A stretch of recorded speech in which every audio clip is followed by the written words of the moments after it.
News, सच जरूरी है। दर्शकों नमस्कार, मैं हूं श्रद्धा तिवारी और आप देख रहे हैं MNS न्यूज टीवी। तो चलिए एक नजर डालते हैं छत्तीसगढ़ से आई हुई कुछ खास खबरों की ओर।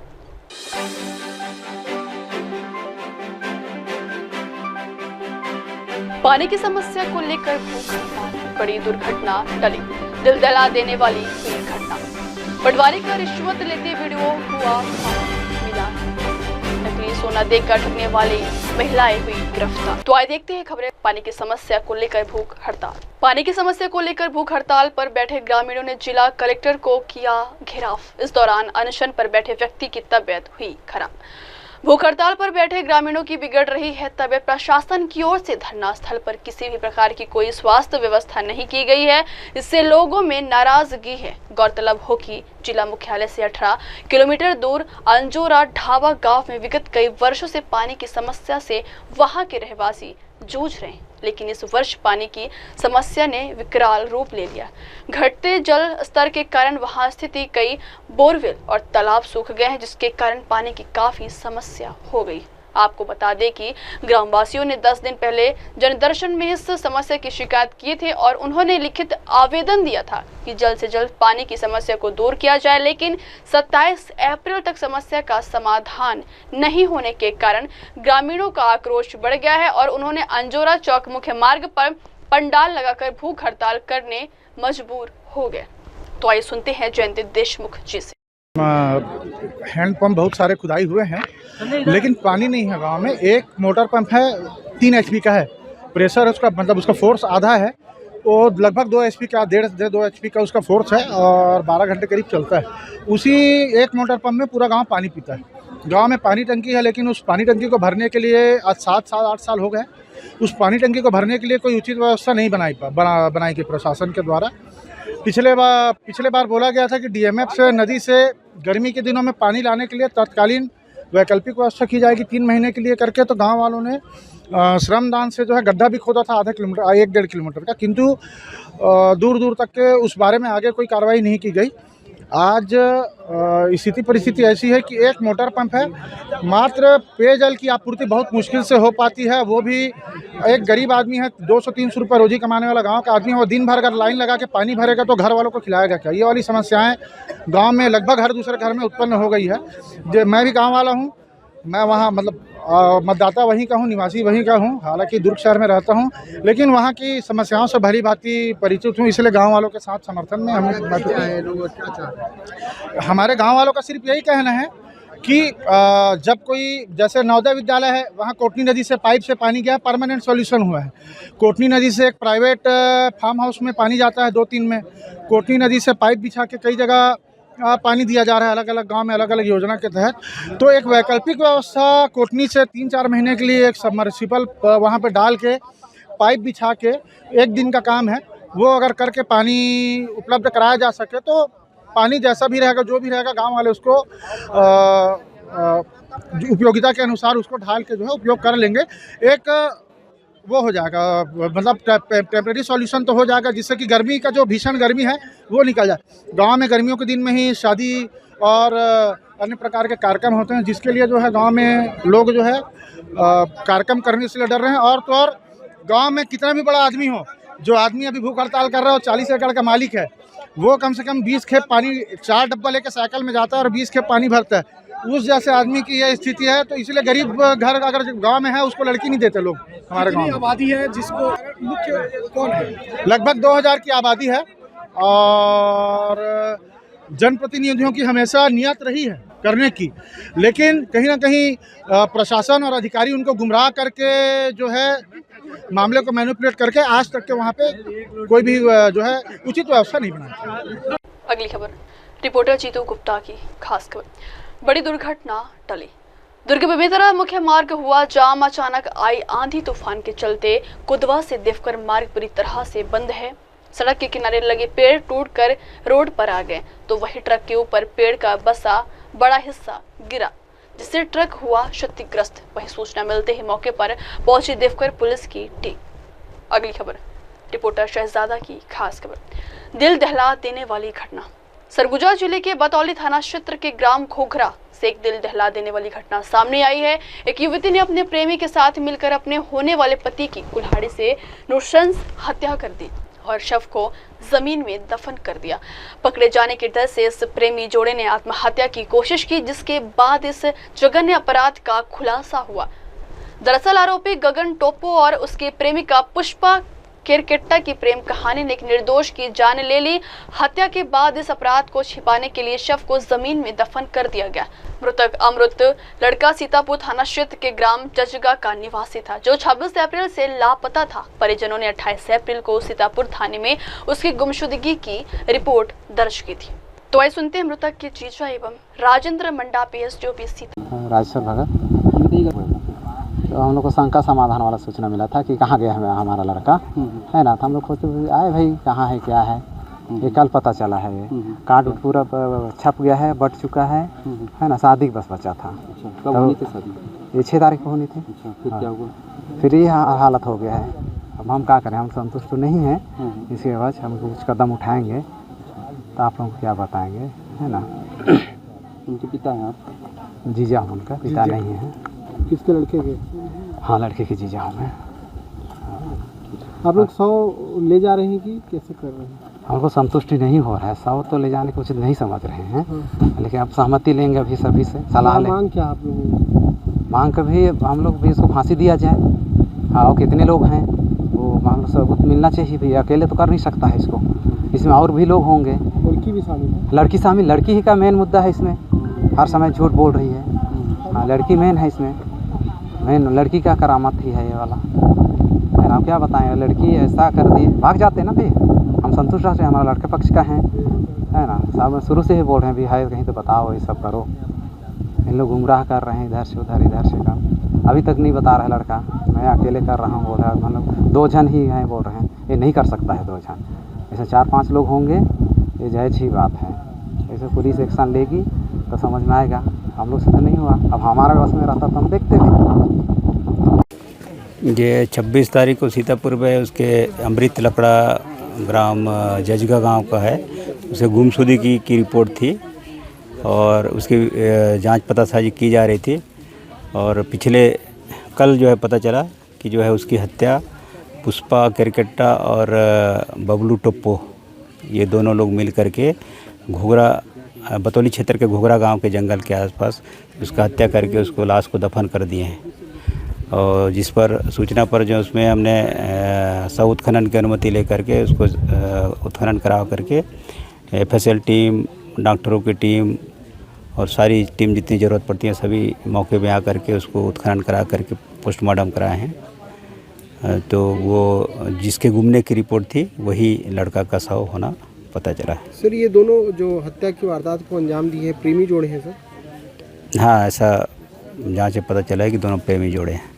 कैसे इनको मारे, इसको कैसे बुलाया गया? इस जंगल में कौन सा जंगल है और कैसे मारा गया सर? ये घोघरा के पास जंगल है, घाघी नाला करके, उस आसपास में लोग उसको अकेला बुलाए थे।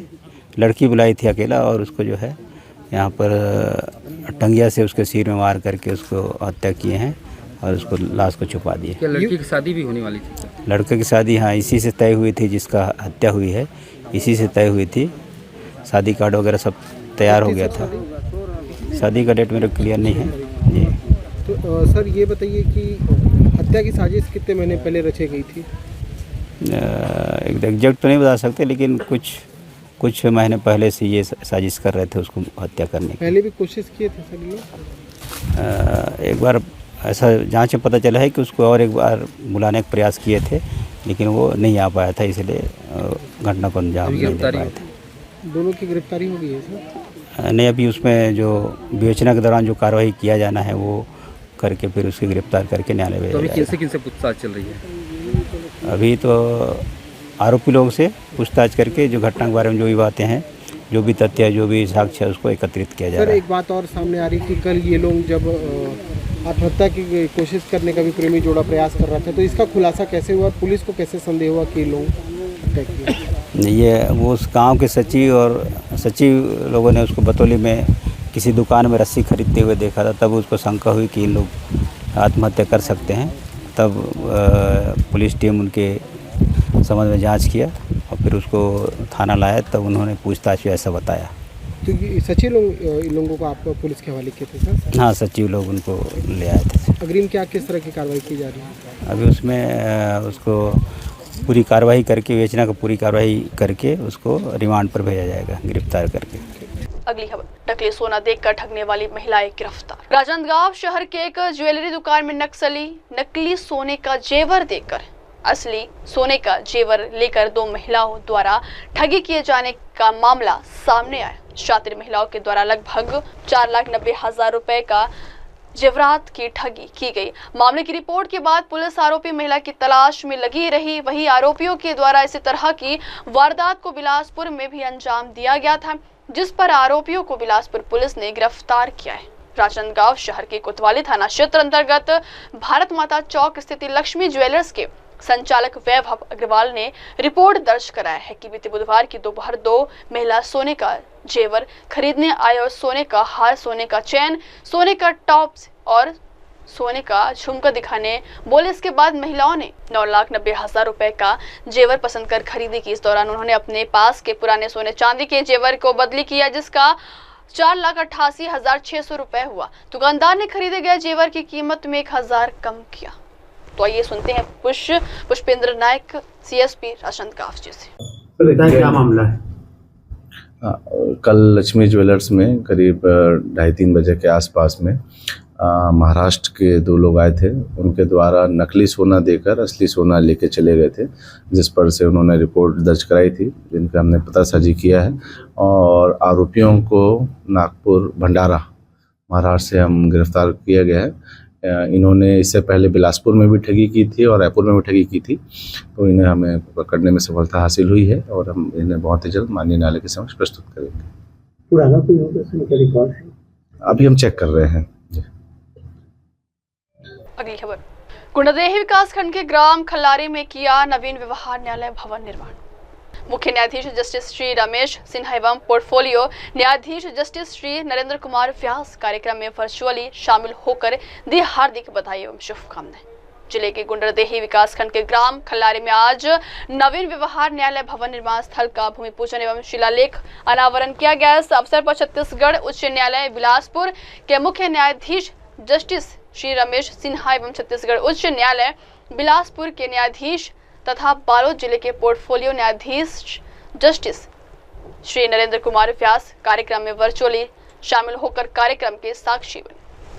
अगली खबर, नगर निगम दुर्ग अंतर्गत ठगड़ा बांध जलाशय सूखा पड़ा।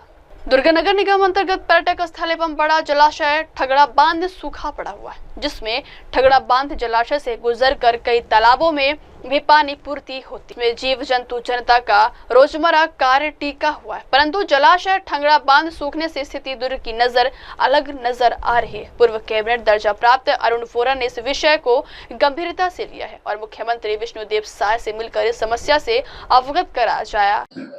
ठगड़ा बांध दुर्ग शहर की सौंदर्यता का एक बहुत बड़ा स्वरूप था।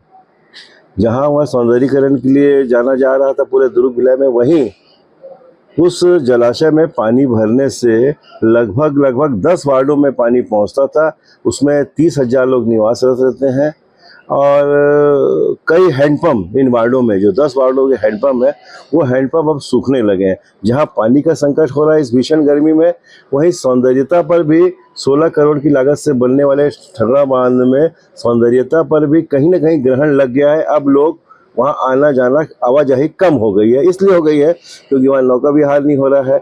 इरिगेशन विभाग से हमने पिछले 4-5 साल से लगातार हम कहते थे, तो वहाँ पर जलाशय भरता था, ठगड़ा बांध भरता था नहर नाली के माध्यम से।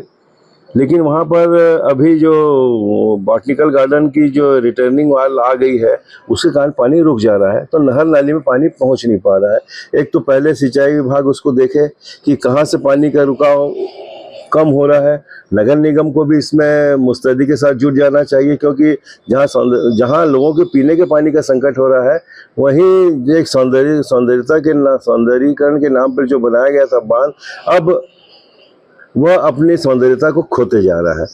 सौंदर्यता तो चल जाएगा, लेकिन पीने के पानी बहुत ज़रूरत है।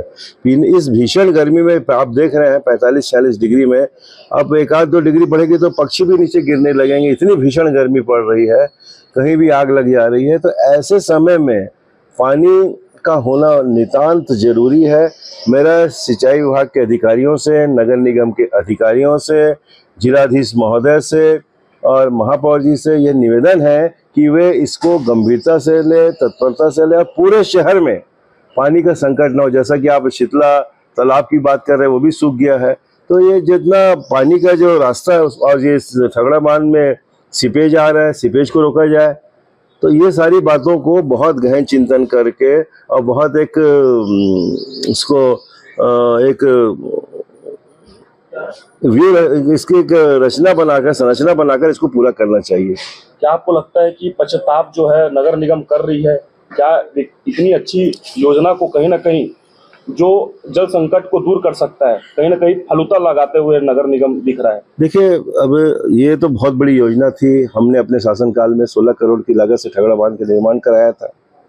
हमने ये सोचकर कराया था कि इतना बड़ा जलाशय है, यहाँ नौका विहार भी होगा, पानी हमेशा भरा रहेगा।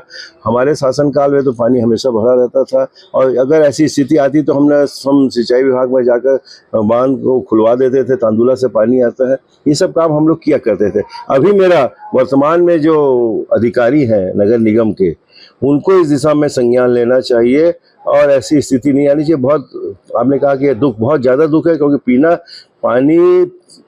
पीने के पानी की बहुत ज़्यादा ज़रूरत है और इसकी पूर्ति करने का काम सिंचाई विभाग का, जिला प्रशासन का, नगर निगम प्रशासन का, इसमें कहीं भी अनदेखी किसी भी कीमत में नहीं की जानी चाहिए। प्रशासन को पत्र प्रेषित करेंगे? मैं इस संदर्भ में कलेक्टर को भी पत्र लिखूंगा, महापौर को भी पत्र लिखूंगा, आयुक्त को भी, और मैं मुख्यमंत्री से भी मुलाकात करूंगा कि मुख्यमंत्री जी, ये दुर्ग में करीब 10 से 15 वार्ड प्रभावित हो रहे हैं और दुर्ग में कहीं भी इस भीषण गर्मी में पानी की संकट नहीं होनी चाहिए, क्योंकि हमने अपने शासनकाल में लगभग 18 टंकियों का निर्माण कराया और पूरे वार्डों में पानी की व्यवस्था करवाई थी। अभी हम देख रहे हैं कि कई वार्डों में पानी नहीं पहुंच रहा है। न केवल ये ठगड़ा बांध से प्रभावित वार्ड, बल्कि दुर्ग शहर के कई वार्डों में पानी नहीं पहुंच पा रहा है। मैं ये आरोप नहीं लगा रहा हूँ, मेरे को पीड़ा है दुर्ग शहर के लिए। मैं नहीं चाहता कि दुर्ग में किसी भी प्रकार का कोई संकट आए। तो मैं इस संबंध में मुख्यमंत्री जी से भी मुलाकात करूंगा और जिला कलेक्टर से भी मुलाकात करके, और पत्र तो मैं दूंगा ही दूंगा महापौर को और कलेक्टर जी को, और उसके बाद मैं खुद उनसे व्यक्तिगत रूप से मिलूंगा ताकि पीने के पानी की समस्या न हो। अगली खबर दुर्ग से आई रिपोर्टर रोहिता सिंह भोपाल की खास खबर। जिला स्तरीय मिनी सब जूनियर शतरंज नमन स्पर्धा बच्चों के शारीरिक विकास के साथ साथ बौद्धिक विकास को बढ़ावा देने के उद्देश्य को लेकर अंडर 7, 9, 11 एवं अंडर 13 बालक बालिका जिला स्तरीय मिनी सब जूनियर शतरंज नमन स्पर्धा 2025 दुर्ग के कृष्णा विकास टेक्नो स्कूल धमधा रोड दुर्ग में आयोजित किया जा रहा है, जिसका शुभारंभ समारोह आज दिनांक 3 मई को सुबह 10 बजे हुआ। मुख्य अतिथि श्रीमती निधि शर्मा, प्राचार्य कृष्णा विकास टेक्नो स्कूल भिलाई, अध्यक्षता कैलाश जैन, बरमेचा समाज सेवी दुर्ग, विशेष अतिथि रौनक जमाल, साहित्यकार एवं लेखक अलंकार भिवगढ़ अंतर्राष्ट्रीय निर्णायक उपस्थित रहे। तो आइए सुनते हैं इस जिला स्तरीय शतरंज स्पर्धा को लेकर आयोजकों व अतिथियों ने क्या कहा। सर, लगभग 120 या 150 बच्चों ने पार्टिसिपेट किया है, अलग अलग प्रांतों से, कई जगह से आए हैं, और बाकी पूरी जानकारी तो ईश्वर जी के पास में है। और देख के बड़ा अच्छा लग रहा है कि हाँ, इतने बच्चे यहाँ पार्टिसिपेट कर रहे हैं और अपने अपने स्किल्स और टैलेंट को यहाँ शोकेस कर रहे हैं, ये बहुत अच्छी बात है। आपने एक अच्छी चीज़ बोली, चेस है तो गेम है, इसके बारे में कुछ बताइए। चेस के बारे में सर, मैं तो ये मानती हूँ कि चेस सिर्फ एक गेम नहीं है, ये एक ऐसा स्किल बच्चों में इनकलकेट करता है जो कि बच्चा एक तो पेशेंट बनता है और डिसिप्लिन सीखता है और डिफरेंट स्ट्रैटेजीज, और सबसे ज़्यादा इम्पोर्टेंट ये है कि वो दूरदर्शी बनता है, यानी वो उसका आगे फ्यूचर सोच करके, बिकॉज आपका ओपोनेंट क्या चाल चलने वाला है वो पहले से सोच करके ये करता है। तो ये सब चीज़ें जो सिर्फ चेस बोर्ड तक लिमिट नहीं रहती है, ये आगे इनके लाइफ में भी पूरी काम आती है। जी, अपना परिचय बता दीजिए। मैं निधि शर्मा, मैं स्कूल की प्राचार्य हूँ, टेक्नो कृष्णा विकास टेक्नो स्कूल। कार्यक्रम के मुख्य उद्देश्य, ये दुर्ग जिला शतरंज संघ के द्वारा जिला स्तरीय सब जूनियर चैंपियनशिप 2025 का आयोजन कृष्णा विकास टेक्नो स्कूल में किया गया है 3 और 4 मई को। इसमें दुर्ग जिले के विभिन्न स्थानों से पधारे हुए हमारे जो प्रतिभागी हैं, लगभग 113 बच्चे यहाँ पर आज पार्टिसिपेट कर रहे हैं। उनके पेरेंट्स भी यहाँ पर आए हुए हैं और इस प्रतियोगिता में जो अंडर 7, 9, 11 और 13 में बालक बालिका वर्ग के जो दो प्रतिभागी होंगे, प्रथम और द्वितीय स्थान पाने वाले, उनका चयन राज्य स्तरीय प्रतियोगिता जो कि इसी महीने बेमेतरा में 15 से 19 मई तक आयोजित की गई है, वहाँ उनका चयन किया जाएगा और दुर्ग जिला शतरंज संघ की ओर से उनको राज्य स्तरीय प्रतियोगिता में भेजा जाएगा। बढ़िया जी, अपना परिचय बता दीजिए। मैं तुलसी सोनी, जिला शतरंज संघ दुर्ग का सचिव हूँ। लेकिन अगर बात करें भारत की, तो भारत में विश्वनाथन आनंद के बाद ऐसा कोई बड़ा इस कार्यक्रम को लेकर ही तो यही समझ में आता है कि अभी शासन के द्वारा भी इसमें जागरूकता नहीं है और शासन के द्वारा भी कोई ऐसी पहल नहीं करी गई जिससे कि इसको प्रमोट किया जाए। और ये तुलसी सोनी और जो ईश्वर राजपूत जो इसको आगे बढ़ाने के लिए अपनी पहल कर रहे हैं लगातार कुछ वर्षों से, तो ये इनका बहुत ही सराहनीय कार्य है। मैं तो यही कहूँगा कि समाज सेवियों को, जनमानस को इसमें सभी प्रकार से अपने अपने तरीके से सहयोगात्मक रवैया अपनाना चाहिए और आर्थिक सहयोग प्रदान करके संस्था को, इनकी संस्था को मजबूती देना चाहिए, जिससे कि आगे इसका और विराट रूप से इस प्रोग्राम को कर सके। और मैं मैडम के लिए भी कृतज्ञता जाहिर करना चाहूँगा जो उन्होंने अपनी स्कूल की इंफ्रास्ट्रक्चर एक हॉल प्रदान किया निस्वार्थ भाव से, तो जिससे कि खेल की भावना लोगों में जागृत होगी और ये खेल ऐसा है जिससे कि पूर्ण रूप से बौद्धिक विकास होता है। नहीं तो आज स्कूल के बस्तों के बोझ से तले बच्चों का मानसिक विकास तो हो रहा है लेकिन शारीरिक विकास रुक गया है, जो पहले के खेल थे वैसा। तो ये भी एक बौद्धिक विकास भी कर रहा है और सभी प्रकार के खेलों को हमको महत्व देना चाहिए और भाग रहना चाहिए। स्कूली सीजन फिर से स्टार्ट हो रहा है सर, गुरुजनों से और सामाजिक जनों से क्या अपील करना चाहेंगे? गुरुजनों, सामाजिक जनों से करूँगा कि जो स्कूलों में तो पीटी की एक अलग यूनिट होती है, टीचर होते हैं, तो उस पर भी और मत भी होना चाहिए शासन का।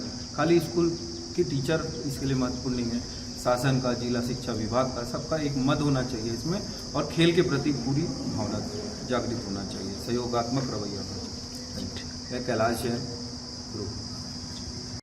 ऐसे कार्यक्रम को लेकर देखिए, खेल तो कोई भी खेल ही होता है, चाहे क्रिकेट हो, कबड्डी हो, हॉकी हो, फुटबॉल हो, मगर ये जितने भी गेम हैं इसमें फिजिकल बॉडी काम करती है। शतरंज एक ऐसा खेल है जो टेबल कुर्सी पे बैठ के खेला जाता है और इसमें दिमाग काम करता है।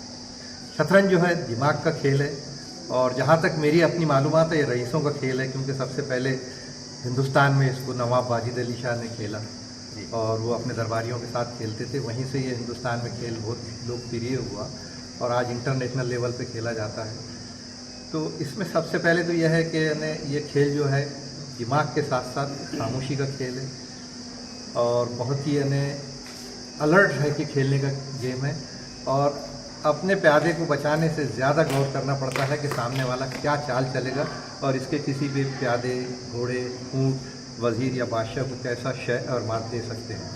हमेशा आगे का सोचना पड़ता है, इसलिए बड़ा प्यारा गेम है और ये वक्त चाहता है ये। इसमें हालांकि कोई फिज़िकली पसीना बहाना नहीं पड़ता, लेकिन इतना दिमाग लगाना पड़ता है और सामने वाले की चाल को, उसकी सोच को पहले से ध्यान में रख कर के वो क्या चाल चलेगा उस हिसाब से अपने को चाल चलना पड़ता है और फिर अगली चाल के लिए अपने आप को तैयार करना पड़ता है कि सामने वाला क्या चाल चलेगा और क्या करेंगे। ये बहुत अच्छी बात है कि इतना 9 साल से 13 साल की उम्र के बच्चों का गेम यहाँ पे हो रहा है। डिस्ट्रिक्ट लेवल का प्रोग्राम है, इसके बाद में बेमेतरा में स्टेट लेवल का होना है, उसके बाद में जैसा कि बता रहे थे कि भिलाई में भी इसका एक अच्छा बड़ा प्रोग्राम होने वाला है और ये खेल बहुत अच्छा है, होना चाहिए और बच्चों के पेरेंट भी अच्छे खास से मेरे को इसमें दिलचस्पी लेते हुए दिख रहे हैं। मैडम ने भी अपना स्कूल का हॉल दिया, परमेशा जी ने बहुत बड़ा सहयोग इसमें किया है, अध्यक्षता कर रहे हैं, बहुत बड़ी जिम्मेदारी संभाली है और इसके जो भी कार्यकर्ता हैं, इनकी जो टीम है, जिस तरीके से मैंने हॉल में बच्चों को देखा और इतनी बड़ी तादाद में बच्चों को 150 बच्चे आके उसमें पार्टिसिपेट कर रहे हैं, बहुत मेहनत का काम है और बहुत अच्छे तरीके से इंशाल्लाह ये होगा। कल समापन होगा तो हमको वो भी देखने मिलेगा कि कौन बच्चे या बच्चियाँ फाइनल में आए हैं, उनसे मिलकर बहुत खुशी होगी और उनसे उम्मीद ही लगाई जाएगी कि वो दुर्ग का ही नहीं, भारत का भी भविष्य है। मैं डॉक्टर लायन रौनक जमाल, अंतर्राष्ट्रीय साहित्य का दुर्ग। अगली खबर, महिला को सशक्त और आत्मनिर्भर बनाने मोदी सरकार ने चिंता की। छत्तीसगढ़ में महिलाओं के आर्थिक सशक्तिकरण के लिए शुरू की गई महतारी वंदन योजना की 15वीं किस्त विष्णुदेव साय सरकार ने जारी कर दी है। महिलाओं के खाते में डीबीटी के माध्यम खाते में 1,000 रुपए भेजा गया है। इस दौरान विधायक गजेंद्र यादव ने कहा कि मोदी की गारंटी और विष्णुदेव के सुशासन से जनता की गारंटी पूरी हो रही है। महतारी वंदन योजना से लाभान्वित महिलाओं की खुशी ही हमारा संतोष है। महतारी वंदन योजना के अंतर्गत मिल चुकी 15 किस्त की राशि के लिए मुख्यमंत्री विष्णुदेव साय और सभी कैबिनेट मंत्री का आभार जताया है।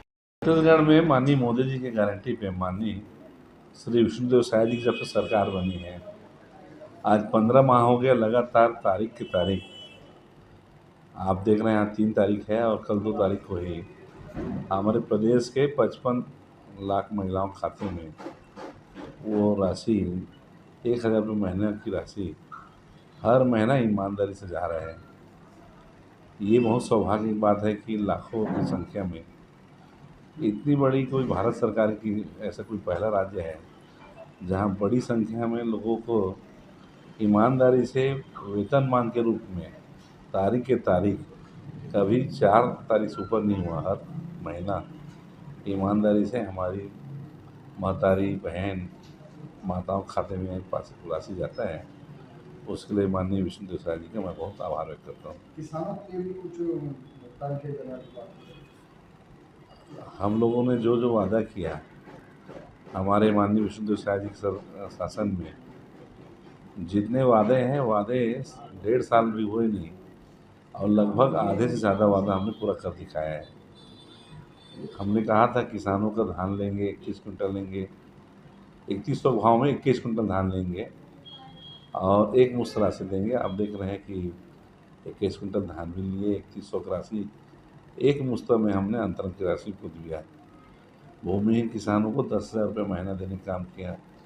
तेंदुपत्ता तोड़ने वाले हमारे वनांचल के आदिवासी भाइयों के भी राशि हमने 5500 रुपये से ज़्यादा अपन तेंदुपत्ता के पैसे दे रहे हैं।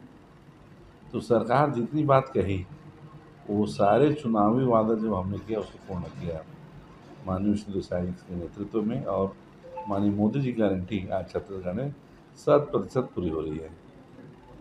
अगली खबर, नगर निगम दुर्ग द्वारा अतिक्रमण के खिलाफ बड़ी कार्रवाई। नगर निगम दुर्ग द्वारा अतिक्रमण के खिलाफ बड़ी कार्रवाई की गई है। अधिकारियों का कहना है कि इस अभियान का मकसद आम जनता को सुगम यातायात और साफ सुथरा बाजार मुहैया कराना है। कुछ व्यापारियों ने विरोध जताया है और कहा है कि बिना वैकल्पिक व्यवस्था के उनकी रोजी रोटी छीन ली गई। नगर निगम की इस कार्रवाई से बाजार में कुछ हद तक व्यवस्था तो बनी है, लेकिन व्यापारियों की परेशानी भी बढ़ गई है। देखना होगा कि प्रशासन इसका कोई संतुलित समाधान निकालता है या नहीं। तो आइए सुनते हैं निगम के अधिकारी एवं व्यापारियों ने अतिक्रमण खिलाफ कार्यवाही पर क्या कहा। मार्केट क्षेत्र में जो अपना सामान बाहर निकाल के व्यवसाय कर रहे थे, उनका कुछ लोगों का सामान हमने जब्ती बनाया है और उनको यहाँ से हटाने की कार्रवाई की है। और ये जो कपड़ा लाइन है, इनका व्यवस्थापन कई लोगों का किया जा चुका है और इन्होंने कहा मांग है कि कई लोगों के व्यवस्थापन नहीं हुई है, तो उनको देख करके नियम से जो भी व्यवस्थापन की कार्रवाई करना है वो करेंगे हम।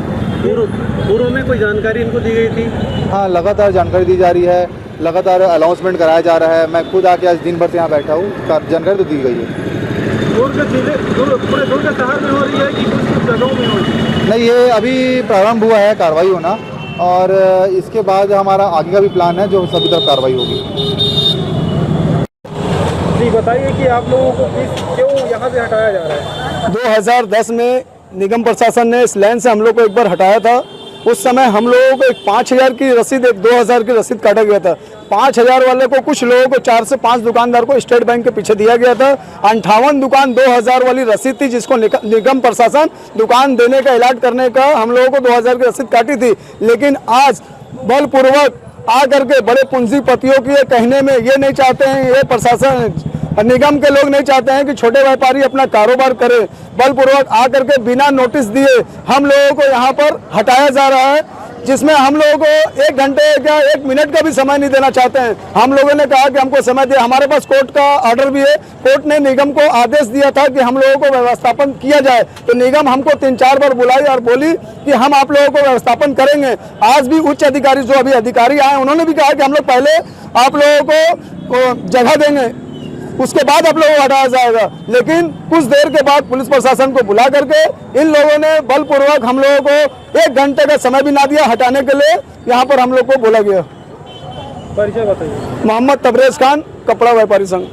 यहाँ जो आप लोगों को हटाया जा रहा है उसके पीछे क्या कारण है? अब कारण तो मैं नहीं बता सकता, लेकिन दुर्ग जिले को में अभियान चल रहा है जो है ये सफाई अभियान मतलब अतिक्रमण का। तो सन 2010 में जो है हमारी ये दुकान टूटी थी। वैसे समथिंग जो है कम से कम 40 से 45 साल से लोग जो है, जब ये मोती कम्प्लेक्स नहीं बना था उसके पहले से जो है चप्पल लाइन और कपड़ा लाइन मौजूद में था और सभी लोगों को व्यवस्थापन हो गया, लेकिन 40 से 45 साल के दरमियान हम लोगों को व्यवस्थापन नहीं हुआ कहीं पे। सन 2010 में अतिक्रमण के नाम से तोड़ा गया, सन 2018 में तोड़ा गया। उसके बाद हम लोग जब कोई सुनवाई नहीं हुई, हमारे जनप्रतिनिधि नहीं सुने, तो हम माननीय उच्च न्यायालय का दरवाज़ा खटखटाए और वहाँ से जो है हमको न्याय मिला। सन 2020 में हमको आदेश हुआ कि आप निगम के अधिकारी लोगों से 21 दिन में मिल करके और जो है अपने व्यवस्थापन की बात करें। हम लोग गए और सन 2020 से हम सतत अभी जो है प्रयासरत हैं कि जो है हमारा कहीं व्यवस्थापन हो जाए और कर दिया जाए। हम लोग बुलडोजर चलाने की ज़रूरत नहीं है, स्वयं हम अपना सामान उठा लेंगे, चूँकि 2 बार हम लोगों की कमर टूट चुकी है जिसमें लाखों लाख रुपए का हम लोगों का नुकसान हुआ है। आज वही परिस्थिति फिर बन गई है। अभी 1 हफ्ता पहले 29 तारीख को हम लोग कलेक्टर साहब से मिल कर के आए हैं। उनको अपना एप्लीकेशन जो था कोर्ट का आदेश की कॉपी दिए हैं। महापौर से मिले हैं, उन्होंने कहा हम मिल कर के बैठ के चर्चा करेंगे, तो हम इसका अभी कोई आश्वासन नहीं दे रहे हैं। और जो है कमिश्नर साहब को बोल करके, लेकिन उसके बावजूद भी अचानक आज इस तरह से गाड़ी यहाँ आके खड़ी हो गई और बाद में पता चला कि हम ही लोगों को ऊपर ये बुलडोजर चलने वाला है। तो सतत हम लोग कई घंटों से जो अतिक्रमण अधिकारी हैं, बाजार प्रभारी हैं शुभम भोई साहब, उनसे बहुत गुजारिश किया हम लोगों ने कि आप हमारा कोई व्यवस्था हो जाए, तब हमको यहाँ से हटाया जाए, हम स्वयं हटा लेंगे। लेकिन वो एक नहीं माने। IPS अधिकारी साहब आए, उनसे भी क्या चर्चा हुई और उसके बाद उन्होंने क्या आर्डर दे दिया। तो अब गरीब लोग हैं, 2-2 बार के भुक्तभोगी हैं, तो आदमी जो है दूध का जला भी माठा छाछ जो है वो फूंक के पीता है। तो भाई अपनी उधारी का माल है, हम लोगों का कर्ज दुनिया भर का है। तो जो है हम लोग अपना माल जब देख लिया कि प्रशासन पूरी तरह जो है हम लोगों के पीछे हाथ धो करके पड़े हैं कि हमारी बात मानने के लिए तैयार नहीं है। हमारी उम्र का कितने लोग तो इस दुनिया से चले गए, मर गए जो है, उनके बच्चे यहाँ झेल रहे हैं। तो आज हमारे सामने जो है, मैं आपके माध्यम से, आपके चैनल के माध्यम से ये प्रशासन से गुजारिश करता हूँ कि अभी भी वक्त है, जो है कोई अच्छा रास्ता बेहतर निकाले जिससे हमारी रोजी रोटी चल सके। और इसके आगे और मैं क्या बोल सकता हूँ। परिचय मैं फुटकर व्यापारी संघ उपाध्यक्ष मोहम्मद जमाल खान। अगली खबर तो आई देखते हुए मेरी तरह से आई रिपोर्टर जीतू गुप्ता की खास खबर। अचानक आए बारिश से बस स्टैंड में भरा पानी। बता दें कि इन दिन अचानक बारिश आंधी तूफान के चलते नगर देवकर के बस स्टैंड में जल भराव के कारण यात्री को बहुत तकलीफों का सामना करना पड़ रहा है, जिसकी वजह से आने जाने में बहुत दिक्कतों का सामना करना पड़ रहा है। वहीं दूसरी ओर बस स्टैंड में लगे वाटर कूलर भी आंधी तूफान की वजह से परखच्चे उड़ गए, जिसके चलते पानी पीने की समस्या यात्री के बढ़ गई है। स्थानीय प्रशासन को इसके लिए गंभीरता से ध्यान देने की जरूरत है, जिससे आम जन को इस गंभीर समस्या से निजात मिल सके। अब वक्त हो चला 10 खबरें का ब्रेक से लौटने के बाद देखिएगा देश और दुनिया की तमाम बड़ी खबरें बने रही है MNS टीवी पर। नमस्कार। हाय हेलो नमस्कार, मैं हूं पंकज विष्णु और आप देख रहे हैं MNS न्यूज। आप देख रहे हैं MNS न्यूज, सच